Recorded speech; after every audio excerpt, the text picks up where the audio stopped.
our last episode of the season, we have a very special guest, Saratoga's very own mayor, Yan Zhao. Mayor Zhao was elected into city council in 2018 and this year became the mayor. It's great to have you here, Mayor Zhao. How are you doing today? And can you give us a little background of yourself? Thank you for the invitation. It's my pleasure to speaking with you all. Sure. As you mentioned, I was elected to the city council in 2018. My family actually moved to Saratoga in 1998, and I'm an engineer by trade. So I attended UC Berkeley for my undergrad study. I got my bachelor degree in electrical engineering and computer science, and got my master in electrical engineering from Santa Clara University. So after I graduated from Berkeley, I started working as an IC designer at National Semiconductor. So, in my career path, I never thought I would become a mayor or become a city council, become involved in politics. But life has its funny turns. So after I moved here, I have been always active in my life, even in college. And so I volunteered for our city, many different organizations. I served on PTA as a board member. I volunteered for Historic Foundation, and eventually I served 8 years on Saratoga Planning Commission. So, and after that, I decided to run for city council.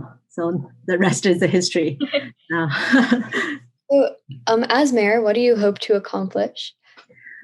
Well, my top priority is always, to maintain our community's unique character.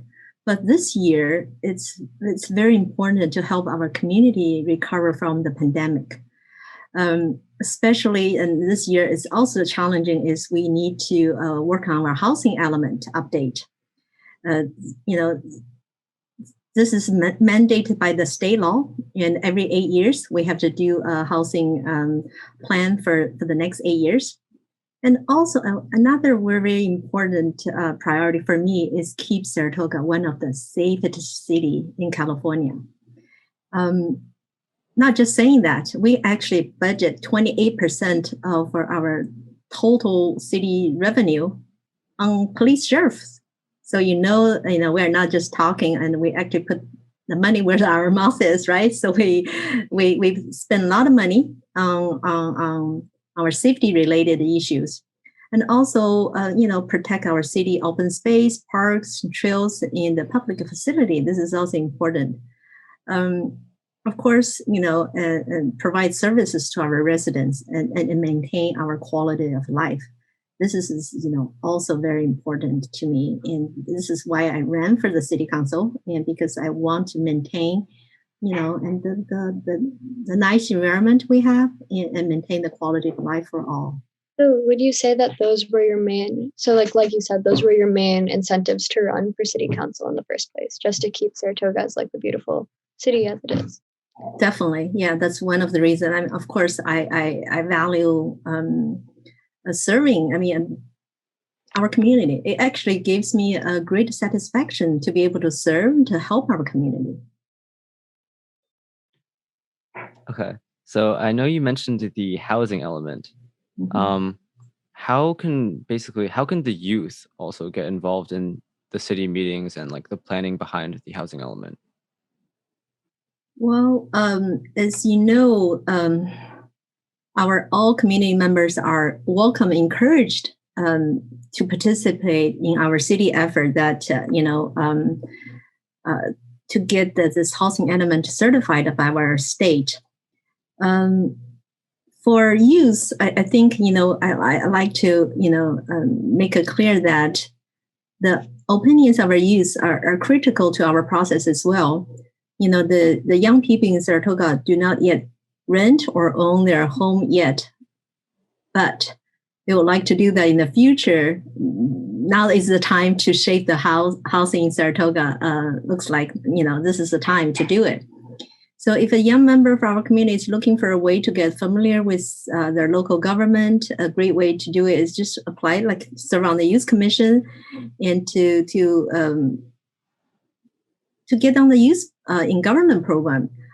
for me, I think for youth is to help us to engage our community, is to help us post, all our community meetings on your social medias, in your newsletters, and also talk to your parents, have them involved and participate, because we want to hear from our residents how they want to see our city, be shaped. So I think it's very important to not only have you help us do all this, posting and marketing, but we want to hear you. We want you get involved and help get your parents involved as well.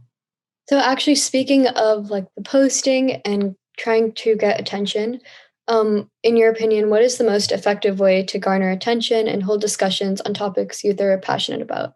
So I know as a youth commission this year, especially for the Saratoga Speaks subcommittee, this is the first year we've done it. So we had a little bit of a rough start in terms of getting attention out, but we've also learned a lot along the way about how we can sort of publicize it a bit more and like find topics that are interesting. But we would really like your opinion on how you think you can sort of spread topics around and like get more attention. Well, our youth commission actually is a particularly informed and engaged segment of the young community in Saratoga. So we actually rely on you to help us get the words out to other young people. I think that you're doing now with the Saratoga Speak series is one of the many great ways you can increase awareness about important topics. I always enjoy meeting with youth at various events to hear your unique perspectives. And we have seen a great participation, with virtual meetings throughout the pandemic. So I would actually love to, for the Youth Commission, to let me know what you all think about, this question. If you think there are better ways to get the youth attention and hold meaningful conversations, I'm sure, my fellow council members will be very interested in hearing your advice. So yeah, please share with me. I am, your new generation is slightly different from the way we grew up.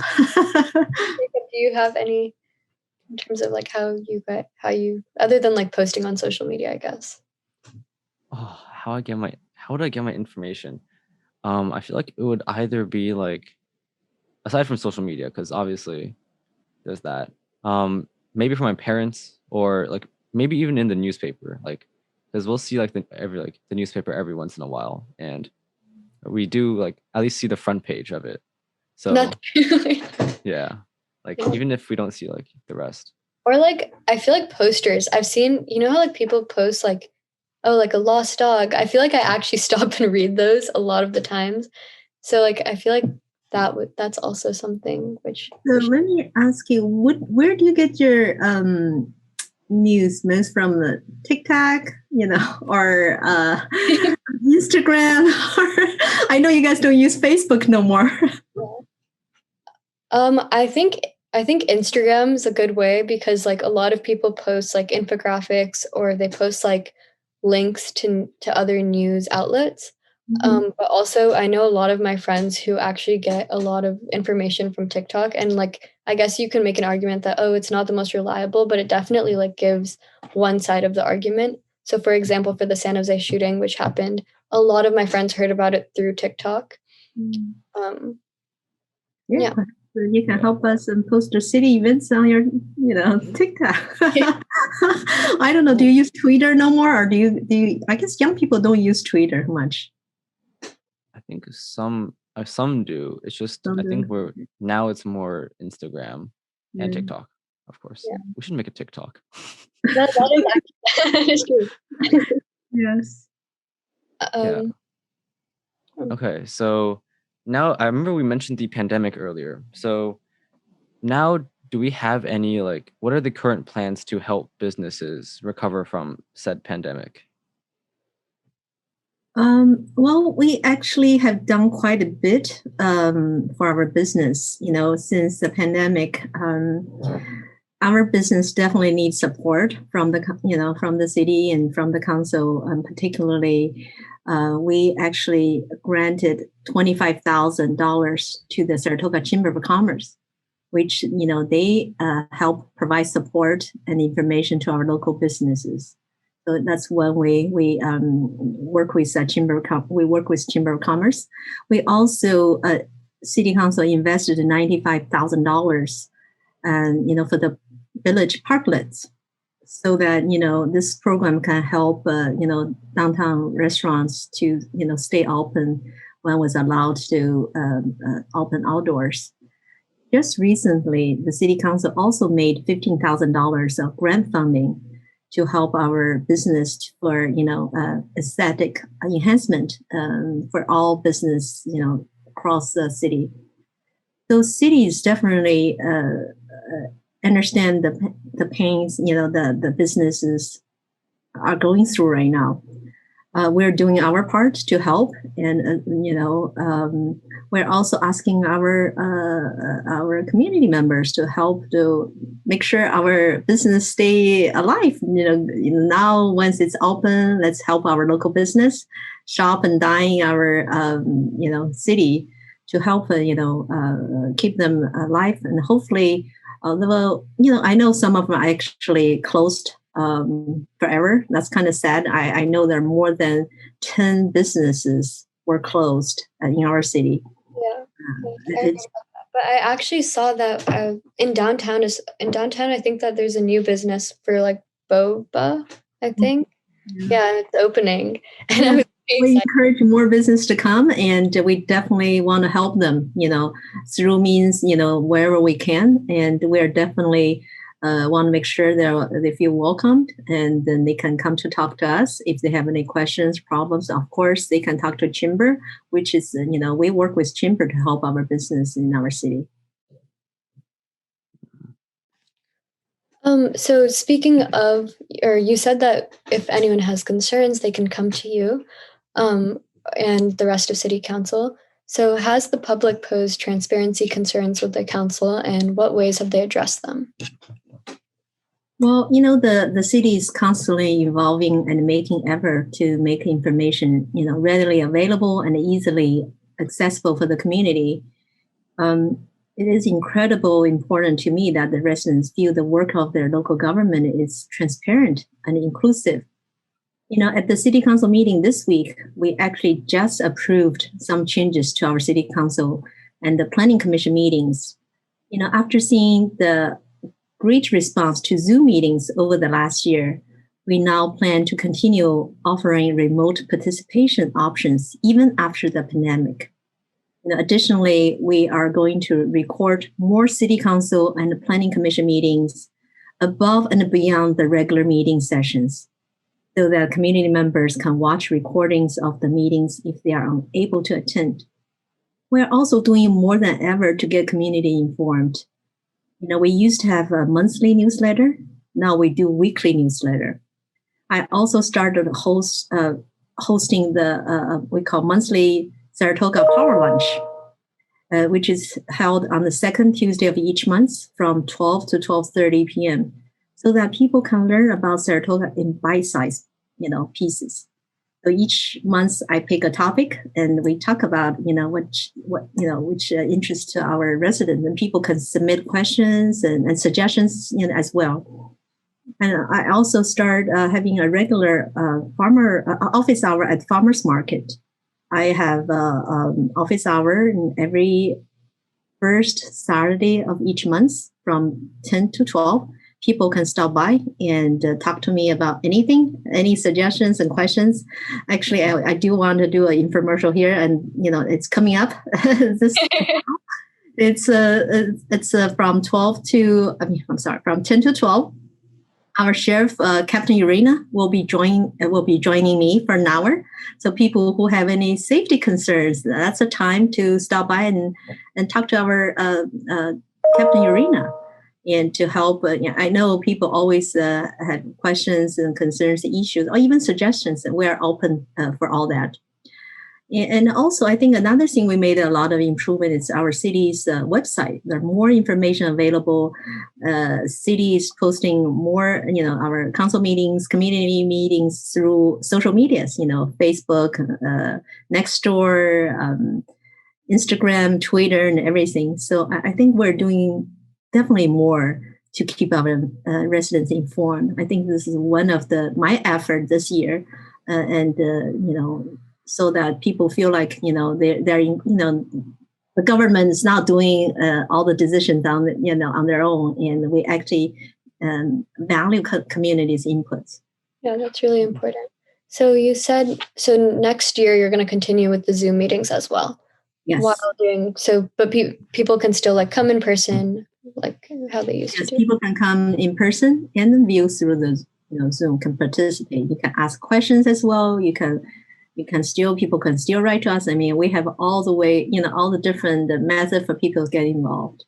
So actually, speaking of next year, you said you're hoping to have in-person meetings. Is that definitely going to happen from right now, or are you guys still up for debate about what's going to happen based off of further news? Well, we have to follow state as well as our county's public health officers, guideline. From my understanding, that the county and the city, the state will be fully open later this month. So we're anticipate to have in-person meeting in September, because we do need to have the technology in place to have remote participation, because currently we can't, the city civic theater doesn't have that capability yet. But we just approved that on Wednesday night. We will have that technology invested in all this remote participation. So it's likely going to happen in September. Nice. That's good to hear. I also had a question. You said Captain Urano is coming to your office hours at the farmers market. Is that tomorrow, June 5th, or is that like June 5th tomorrow? Yes, that's tomorrow. Okay. Okay. So unfortunately, I don't think this episode can come out before then. This should be coming out like in around a week. So that's okay. So our first less serious question is, what is your favorite Saratoga trail? Well, this is actually a tough one. Well, first I want to thank Youth Commission for hosting Toga Trails event. So that's a really nice event. Not only encourage our community to stay active and healthy, but also it's get people out, and I think it's help people mentally, not just physically healthy, but people mentally healthy. So among all the trails, and if I have to pick one, I have to say Villa Montalvo, the trails in Villa Montalvo, because Villa Montalvo is a historic landmark with over 100 years history, and also surrounded by beautiful gardens and miles of hiking trails, and especially most of the trails are shaded, and the lookout at the top of the Villa Montalvo, it just gave us a fantastic view of the Silicon Valley. I always, it's also a short hike, right? It's not that hard for people to go up to the top.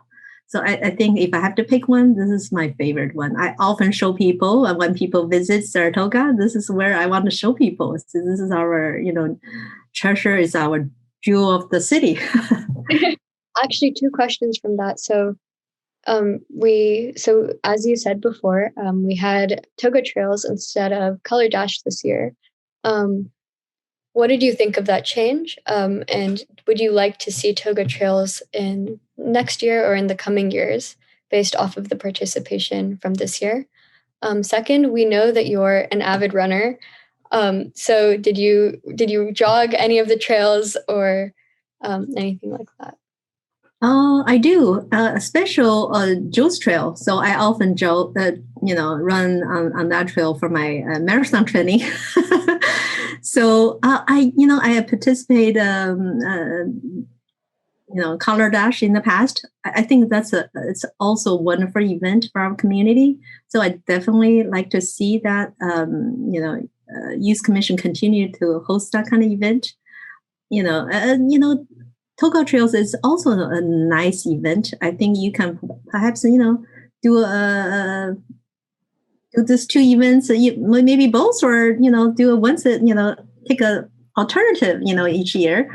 But I think you will have a lot of participations of, from what my understanding, how many people participate in Toga Trail.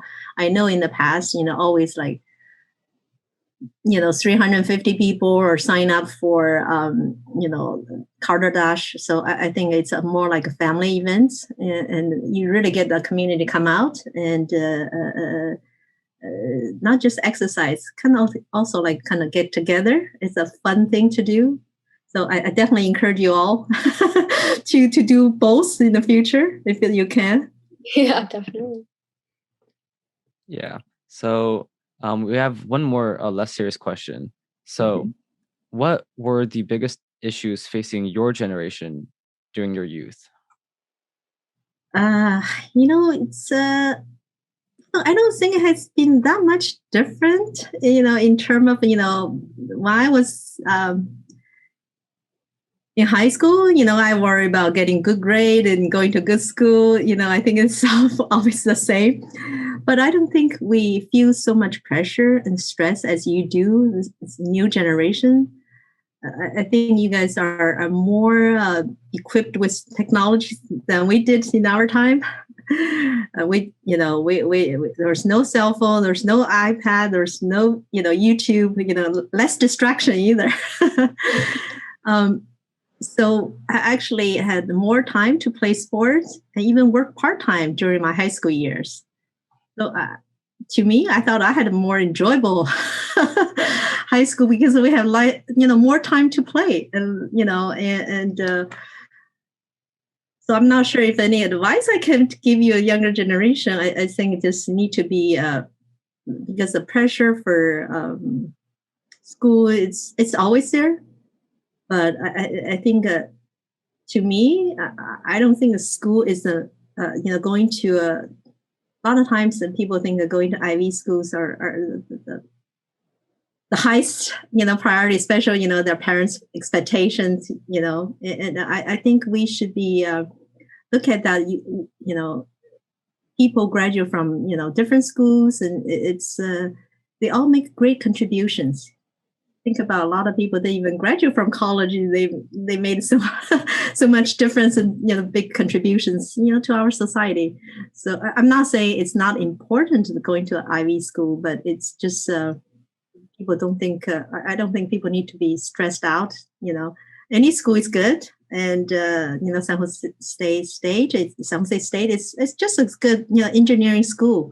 So we have a lot of coworkers that graduate from San Jose State, from Cal Poly State. I have a lot of. I mean, of course, we have people from Berkeley, MIT, but we all work in the same company. Actually, so off of that, what were the biggest political issues facing your generation? So, what I mean when I ask that is, do you see like a big difference between what people our age worry about, such as like climate change, versus like what your generation worried about as much? I was when I was growing up, I don't think I worried so much about climate change. I don't think I was that aware of global issues as well as the political issues. I don't think I was well informed. As I mentioned, I never thought I even got into politics. I was more into engineering, into math competition. I love stats. So I was a good student. I love sports. So I don't think I was not as sophisticated as this young generation, and I can't really tell you what I worried about in the past. I don't think I knew much about politics at all way back. Okay. Well, I think that was our last question. We just wanted to say a big thank you for coming here and talking with us. If you have, and do you like want to end, or well, we can like fix this, but do you have anything you want to say before we end the episode? Do you want to inform us about any upcoming events happening? Yes, actually, well, I mean, we do have upcoming community meetings for for the housing element, I do hope, the Youth Commission help us and get this words out to get community members to participate. There are 3 meetings coming up in June. If you just give me 1 second, I can tell you all the 3 meetings if you can help us, because I think it's so important to get our community members to participate, because 17 new, housing units will definitely going to impact, Saratoga significantly. So I do want our community members to be part of this conversation, be part of this decision making. So if you can help us somehow and get this message out. So we'll have 3 meetings coming up. The first one's Thursday, June 10th, from 12 p.m. to 2 p.m. Second one is, it's Thursday, it's June 10th. The second one's Tuesday, June 15th, from 7 p.m. to 9 p.m. The third one's Saturday, June 26th, from 9 a.m. to 11 a.m. The meetings will be held on different days at different times so that we can accommodate a variety of community members' schedules. The content presented at all 3 meetings will be the same, but we do want more people to be informed. And so hopefully you can help us with that. And I think that's it from me. Thank you, Mary Zhao, for joining us today.